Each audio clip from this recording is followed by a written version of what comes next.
And I just think that there is so much potential to use the World Cup as a vehicle for good. But this will only happen if we can avoid getting swept up by headline-catching narratives and openly acknowledge the undeniable realities of the tournament as it exists today.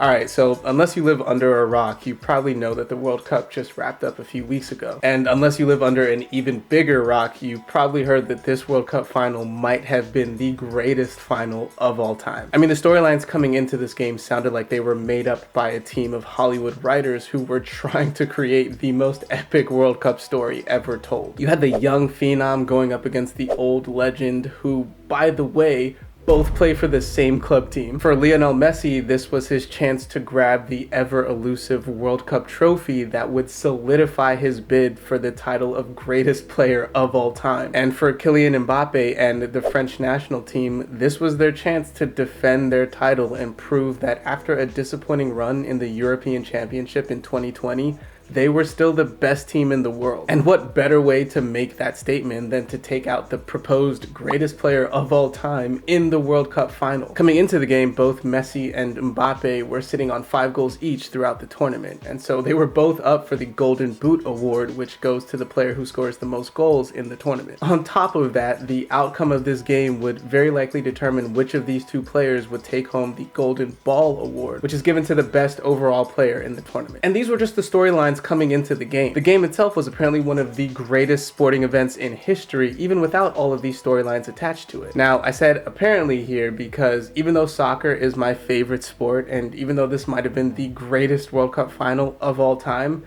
I actually didn't watch this game. And in fact, I actually didn't watch the World Cup as a whole this year. And real quick, I just want to take a second to apologize to any European, African, or South American viewers right now. I know you call it football, and full disclosure, I actually agree with you that the sport should be called football. It just makes more sense. But I grew up playing this sport in America, and as you can imagine, for the 19 plus years that I was involved with it, I called it soccer, and it is very difficult to unlearn 19 years of conditioning and reinforcement. Also, most of the people who watch my videos are American, and so it would just be too confusing to call it football, because for most Americans, the word football means touchdowns, field goals, quarterbacks, interceptions, etc. And those are not the images that I'm trying to invoke right now. So if it's okay with you guys, I'm just going to continue calling it soccer for the rest of this video. But anyway, as I was saying, I actually didn't watch the World Cup as a whole this year. And if you were following any of the news surrounding the World Cup prior to its opening kickoff between host nation Qatar and Ecuador,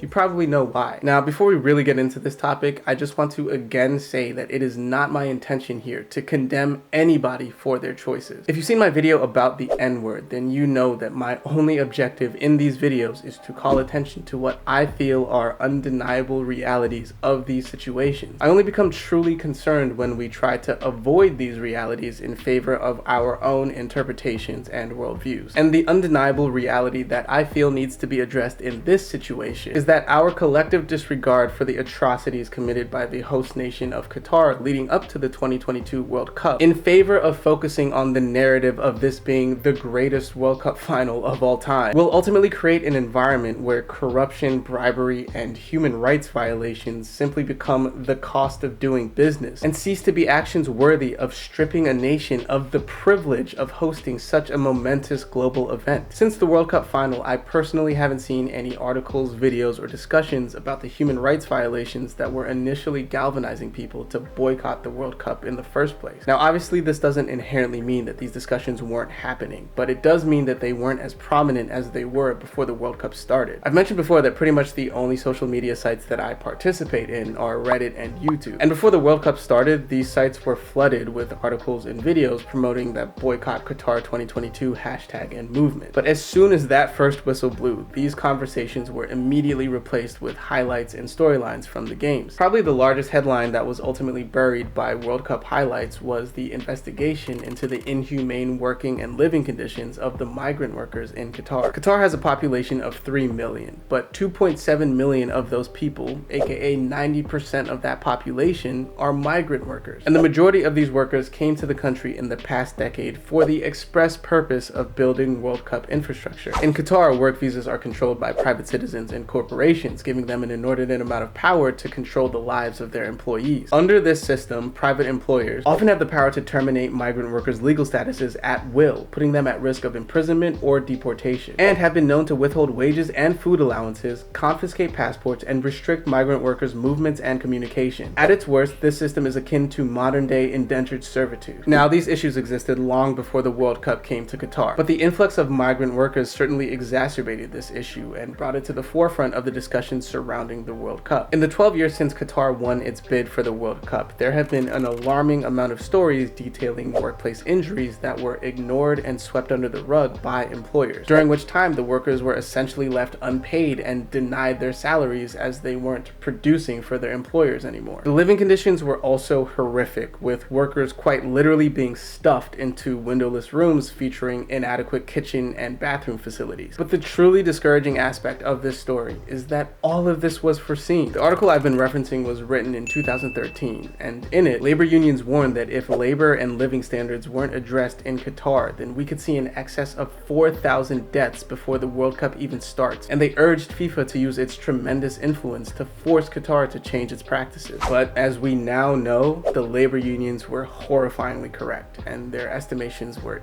easily surpassed. But the mistreatment of migrant workers wasn't the only issue that was motivating people to boycott this World Cup. Qatar is also notorious for its anti-LGBTQ+ stance, with one of its ambassadors going on record and describing homosexuality as a damage in the mind. The country criminalizes homosexuality and punishes people who are a part of the LGBTQ+ community with jail time. 7 years for committing the act and 3 years for just instigating it. But publicly, FIFA bans LGBTQ+ discrimination amongst its fans and players. So for the organization to allow their linchpin tournament to be hosted by a country that is directly antithetical to this stance inevitably makes their advocacy seem completely hollow and meaningless. Famously, several teams had made arrangements to wear One Love armbands in an attempt to show solidarity with the LGBTQ+ community, but were subsequently banned from wearing them by FIFA and were told that they would receive bookings, aka yellow cards, if they refused to comply. And in addition to the inhumanity suffered by both the migrant workers and the LGBTQ+ community, there were the ever-present allegations of corruption and bribery that facilitated Qatar's hosting of the tournament in the first place. Several FIFA officials who were involved in the selection process, including its former president, Sepp Blatter,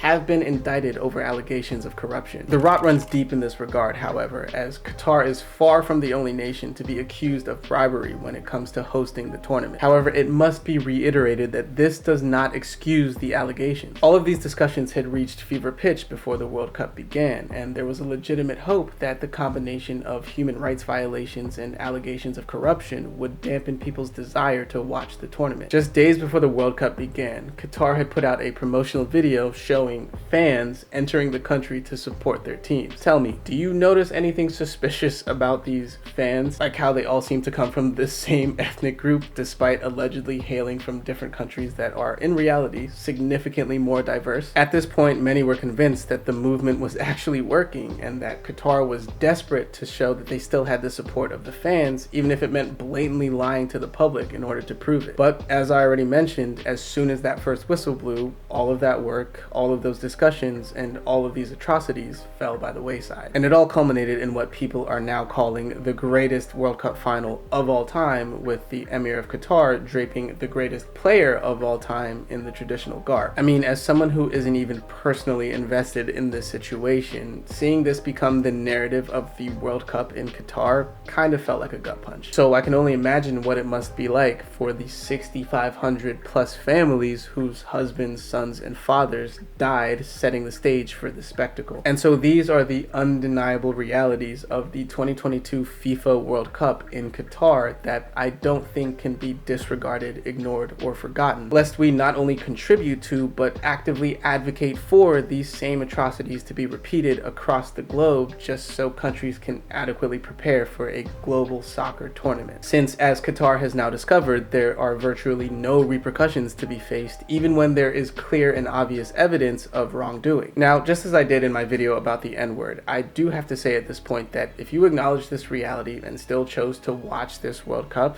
I can't judge you for that. And that's because I can't absolve myself of doing the exact same thing, just in different forms. The laptop that I wrote this script on and the phone that I use every single day both use a mineral called cobalt to power their batteries. And this cobalt is mined in extremely toxic conditions in the Congo by children. I've known about this horrific human rights violation for years now, and yet I still use these devices. I am not innocent. I'm not standing on a pedestal looking down at everybody else and calling them sinners. I contribute just as much, if not more, than the next person to the horrors taking place around the globe today. The simple fact is that the way we've chosen to organize our societies means that we must consume to survive, and so we are all a part of this cycle. And so it is not my place to condemn another for doing something that I am also guilty of. That is why I always say I can't judge you, because to do so would be to judge myself. It's the old adage about how one finger pointed at someone else leaves three fingers pointed back at you. But in my opinion, what we don't have the right to do is to deny the realities of our decisions. If you decided to watch the World Cup, understand what that means to the 6,500 plus families who lost their loved ones to this public spectacle. Just as I have to live with the fact that every time I buy a new laptop or cell phone, I am potentially condemning another child in the Congo to a life of pain and suffering. The hope is that as we become more aware of the realities of our decisions, we will consciously and or subconsciously move away from the more harmful ones. That is why I place so much emphasis on awareness. What I can't support, however, is the justification and whataboutism that I've seen in defense of those who chose to watch this World Cup, essentially downplaying the undeniable realities by saying things like, it's not that bad because FIFA has always been corrupt,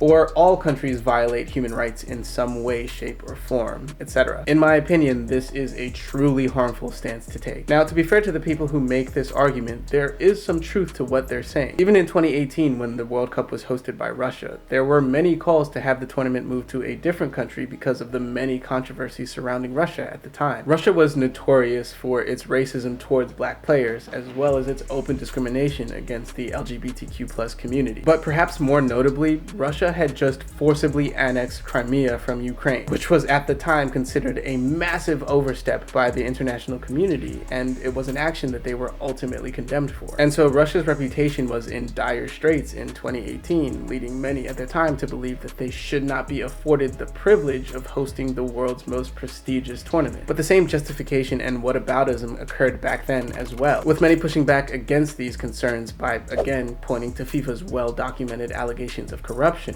as well as prior host countries' human rights violations. And so the fact that we have now witnessed a country commit even worse atrocities in order to prepare for this tournament while still managing to escape any direct repercussions is a direct result of the justifying and whataboutism that took place in 2018. No, Qatar isn't the first questionable nation to host the World Cup, but that doesn't magically make what they've done okay. And if you continue to just kick the rock further down the road, then the buck never stops anywhere, and you will only embolden even more questionable countries to put in their bid for hosting the World Cup. I mean, it is no surprise that North Korea is now being considered as a possible destination for the tournament. If this were to happen, make no mistake, it will be in large part due to the people who try to justify these atrocities so as to avoid the realities of their decisions. But I also don't think it's right to throw stones from a glass house. I live in the US, and I will not for a moment pretend as if we haven't committed human rights atrocities, not just in our own country, but also in other people's countries around the world as well. This year, or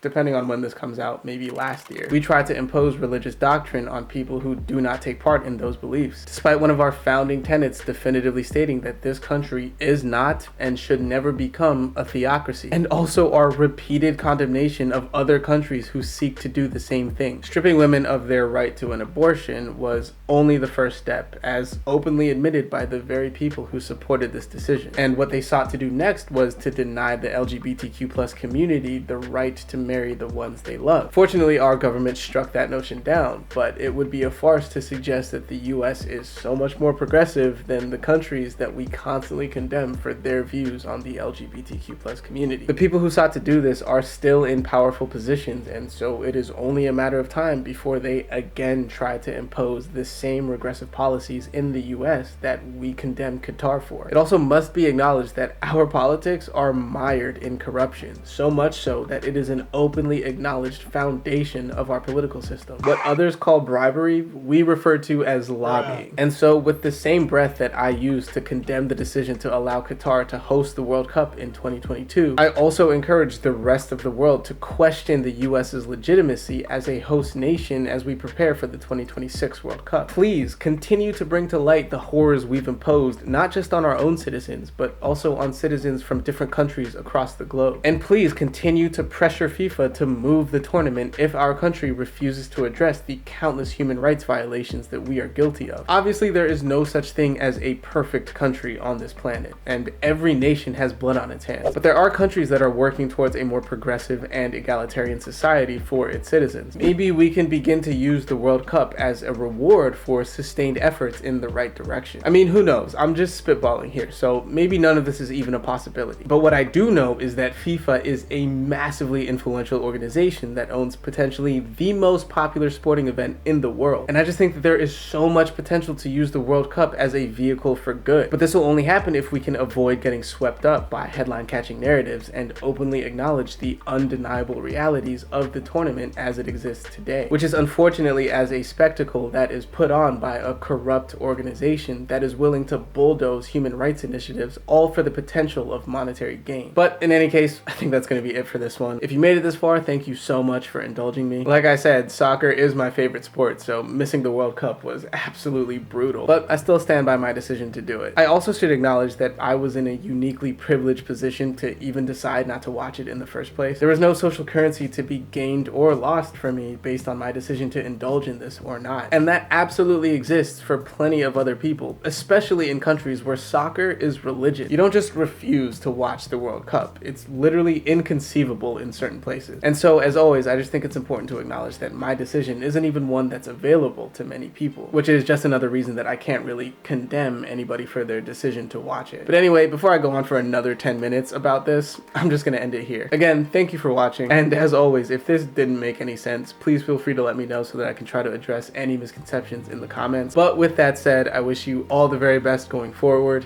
Take care of yourself. Happy New Year, and I will see you in the next one. Peace.